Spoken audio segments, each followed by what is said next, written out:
संचारकर्मी साथीहरू, नेकपा एमाले केन्द्रीय सचिवालयको बैठक अस्तिबाट सुरु भएको बैठक आज सम्पन्न भएको छ। हिजो विशेष कारणले स्थगित भएको थियो। आजको बैठकले 4वटा महत्त्वपूर्ण निर्णय गरेको छ। नेकपा एमालेको 11औं महाधिवेशन मङ्सिरको अन्तिम साता आयोजना हुनेछ। स्थानको र मितिको टुङ्गो हामीले केन्द्रीय कमिटिको बैठकबाट गर्नेछौँ। दोस्रो, प्रतिनिधि सभाको विघटनलाई यो बैठकले असंवैधानिक र अलोकतान्त्रिक ठहर गरेको छ।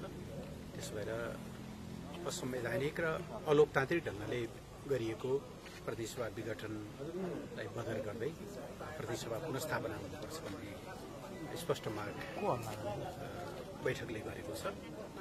तेस्रो, सम्माननीय राष्ट्रपतिज्यूले यो सरकारलाई निर्वाचनको कार्यादेश दिनुभएको छ, तर सरकार निर्वाचनको बाटोमा होइन, निषेध, प्रतिशोध र मुठभेडको बाटोमा हिँडिरहेको हामीले अनुभूत गरेका छौँ।